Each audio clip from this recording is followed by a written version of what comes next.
Welcome back to the Battery Podcast from Siemens Digital Industries. Our goal is to get you, the audience, access to interesting conversations with experts, industry leaders, and researchers from across the battery industry. I'm your moderator, Nick Finberg, and I'm joined in this session by our resident host, Puneet Sinha, Senior Director and Head of the Battery Industry at Siemens Digital Industry Software. We also welcome Cecile Pera to the show to talk about the direction of battery electrification in the automotive industry. Cecile has a background in the automotive industry, working with the French Institute of Petroleum before continuing her experience with a joint venture between ExxonMobil and Shell, but seeing the shift to electrification, she reoriented her career and now works on electrification, batteries, and EVs of all different varieties. Not being immersed in the industry all the time, it's sometimes hard for me to fully grasp the challenges that have come in recent years. What would you say is the state of the art for battery pack technology in the industry right now? I guess everyone would still keep as a reference Tesla and the way Tesla is leading the industry. So I don't know what your question means in terms of way to do, but for now we still have cell to module to pack, and we see in terms of architecture cell to pack coming as early adopter. Again, Tesla leading this. No, that's a very good reference. Puneet, would you like to add a little bit more background to what Cecile mentioned? Absolutely. So I fully agree with Cecile that battery pack technology is rapidly changing. And of course, in a pack, you need to cool the cells, you need to have a lot of wires, high voltage wires to connect all these cells in a pack, and also need a battery management system, which is essentially the brain of the battery pack to manage all the cells. Just to elaborate on what Cecile mentioned for our audience, when you do the pack assembly in the way I just mentioned, it takes a lot of the volume, which is not cells. Companies had to put structural beams, companies have to make space for enclosures for pack and the space that they're going to take. And in the battery pack, especially for automotive applications, the biggest currency is volume. So any volume that is not taken up by cells is essentially a wasted volume. So companies are actively looking into how they pack more cells in a given liter or the volume of a pack. And to achieve that, one innovation technology that a lot of companies are working with, Tesla, as Cecile mentioned, so is Cattle with this Chilean battery, BYD with this Blade battery, and many other companies, is what they call cell-to-pack technology. And the idea there is how can they minimize the space taken by anything that is not cell. So remove the modules, enclosures, put all the cells, use the structural integrity of cells to provide the necessary rigidity to the battery pack. And there is a lot of work to be done in that area.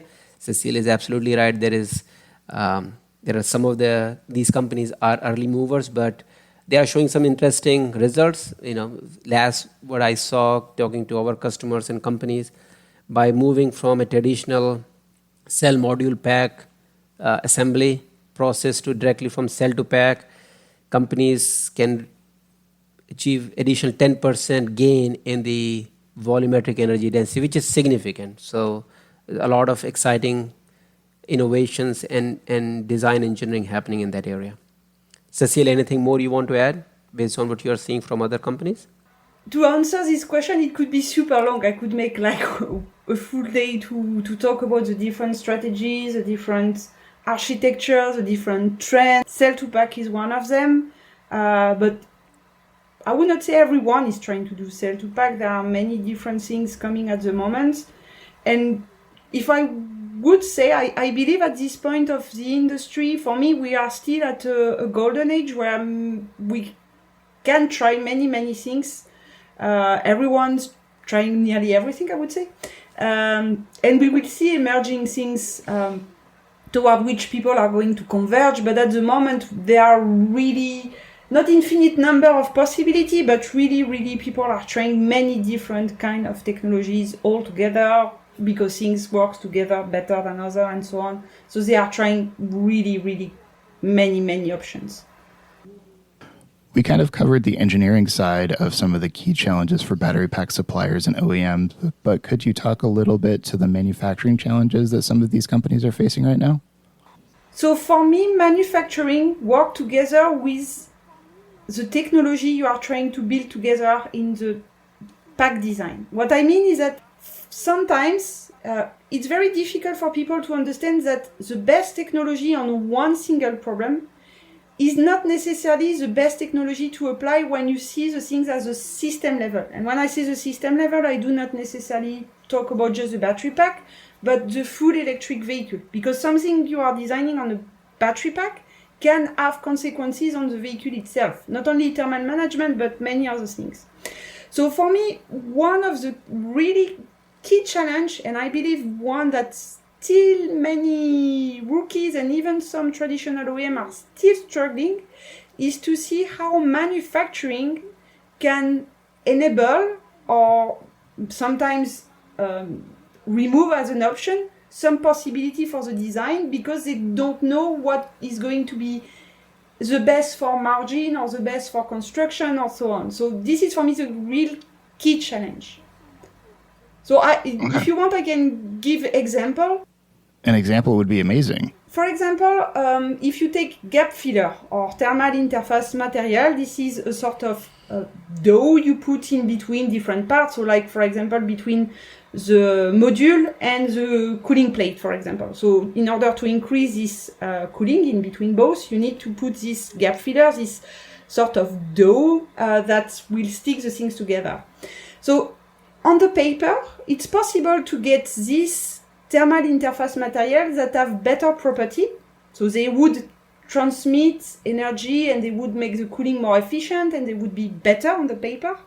But if you try to use them in a manufacturing process, if you do not talk correctly to the provider of the machine, manufacturing and so on, it can happen that the product you have inside would be too thick, too viscous, or the particle of metal in between will finish to block, for example, the needle that will dispense this. And for example, you would get a very good product, but you will end up to get a lot of downtime in your plant because you will have to do a lot of maintenance, for example. So on the paper, this is a better technology, but from a manufacturing point of view, this is a very bad idea because you are stopping your production and then you are, of course, losing a lot of money. It's really about balancing what the needs of design versus the needs of manufacturing and the needs of consumers are to find what's the best solution for product, essentially.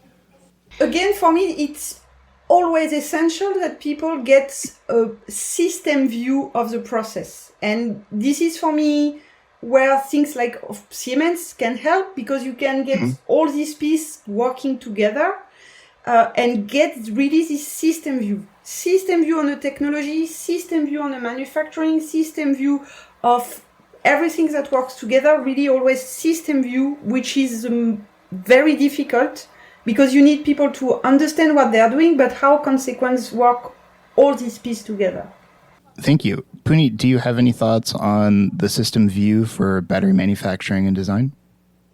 First of all, I must say, Cecile, I loved the example you gave and you beautifully captured the need of this system view from design to manufacturing to how the at the end back needs to be integrated in the vehicle, right? And I agree that this is absolutely important to have this full view. And something that we come across a lot also when we are talking to customers, to companies and trying to understand where their challenges are. And I'm glad you mentioned that Siemens is one of the companies that can definitely help in that area. So this system view is one way to look at that is how connecting digital world with the physical world. It is bringing a system view is perhaps a lot easier to conceive, but very difficult to achieve because how a person who is on the manufacturing floor can have a right connection with what is happening at the vehicle level, how the vehicle battery will be utilized in the vehicle and how it needs to balance out different attributes to a person who is designing the battery pack, who is, as Cecile mentioned, is coming up with some interesting new technologies like these thermal fillers and glues, right? So these three different user persona need to be in sync, and this is something what many times industry is talking about, design for manufacturability for batteries, wherein when you design battery pack, you are not just looking at, hey, how am I going to take thousands of cells and assemble them, but looking at the design starting with the vehicle, in which vehicle that battery pack needs to go in, what are the attributes that battery pack needs to meet, what are the implications of that on the rest of the vehicle behavior, and then taking those requirements at the design level to make sure that they can be met, and those designs can be then also validated against those requirements. But then one thing also we see is, as Cecile said, is one thing is to design an ideal battery pack, but if you just do these things in silo, these amazing designs many times don't necessarily work out when the actual manufacturing happens. This reminds me of a quote that recently Elon Musk said, and I agree with that. He said that the ideal design is overrated and manufacturing is underrated. And again, the idea is, hey, you can design things in a ideal fashion, but are you accounting for the manufacturability while you're designing something?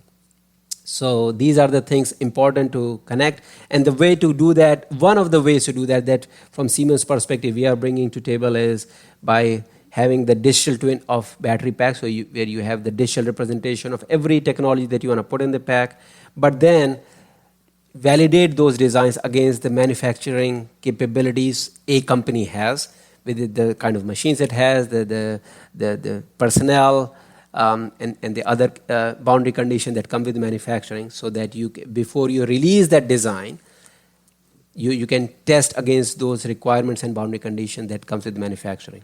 And that, as Cecile mentioned, if it is not done, they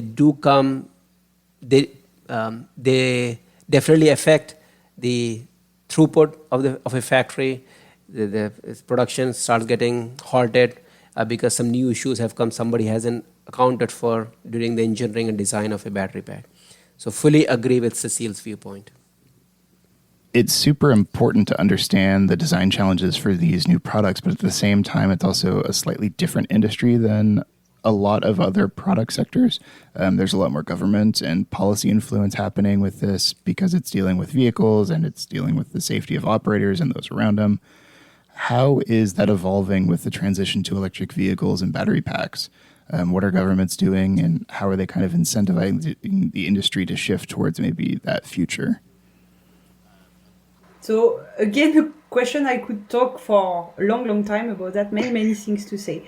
First, of course, because the battery is part of the vehicle, I do not believe people realize the amount of test and homologation you have on anything on a vehicle. Like even the radio on your car would be thousands of different tests to be compatible with different regulation, different standard, and so on. Of course, battery being a very complex system gets also a lot of tests. So already in terms of safety and test, there is a huge amount of tests already to develop a battery pack. When I say huge amount of tests, I personally know, like more than 1,000 tests different, because you have things for sealant, you have things for coating, you have things for, of course, for the cells, but many different tests.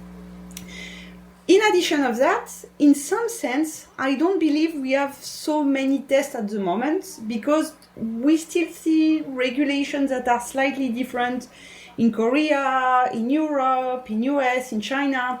And in some sense, everyone tried to develop its own system. Of course, China getting EV for a long time, they have a quite advanced system. And we see more and more tests coming because, for example, Europe tried to catch up with some of these tests because sometimes they realize this test is better in Korea than rather in Europe and so on. So this regulation will increase the number of tests for safety. And for the moment, it's complex, really complex. But in my opinion, I believe it's going to become even more complex in the future about that. Of course, one of the main concerns being about safety in terms of fire to prevent runaway and things like that. So we see many tests for preventing runaway and thermal propagation and battery fires.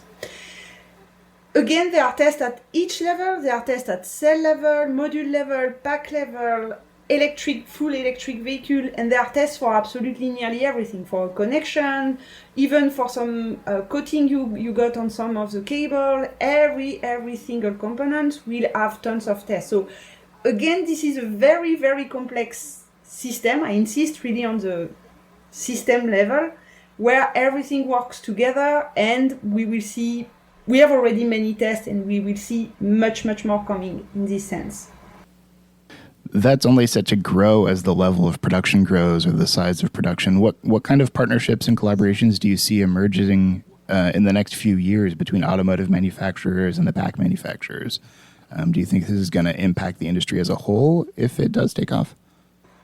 This one is difficult because you see two different strategies. You see OEM trying to integrate fully the design of the battery pack inside their competency, inside their own skills. And some of them relying on some external parties to do that. So both strategy exists. Plus the fact that there are so many people trying to license concept and also other things. I think at this level it's still very difficult to answer this question in terms of it depends who you are talking to. It depends if you are on a very big group like a big OEM, traditional one, or a one which is much new player entering the game and so on. So this question is very, very difficult for me to answer right now, like straight away. Yeah, there's just too much happening to be able to really predict what the future is. That's totally understandable. So if you go to a show like Battery Show, you see so many battery pack maker integrated things, even at IAA in Hanover last year, even for heavy duty, for example. You see also a lot of pack maker working for some OEM, but at the same time, some OEM trying to integrate this themselves, also because they need to get their guys busy, because at some point they have a huge department of engineers, so they need to keep them busy, if I can say. They cannot just rely only externally, so they try to also integrate some of this skill internally. Thank you so much, Cecile. This has been a great discussion, and we look forward to having you back in the next episode to talk about some of the business needs shaping the industry and the technology advancements you're seeing deployed. And thank you to the audience. We hope to have you back soon. But until then, be sure to check out our other episodes or get in touch through the links in the description.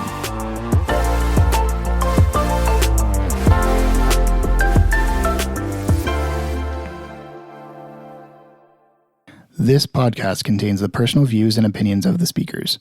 It is important to note that these opinions are solely those of the speakers and do not reflect the views or positions of Siemens, its management, its employees, or any entities the speakers may be affiliated with. Siemens as a company does not endorse any of these statements made in the podcast. Siemens bears no responsibility for ensuring the content's accuracy or verifying the statements made in this podcast.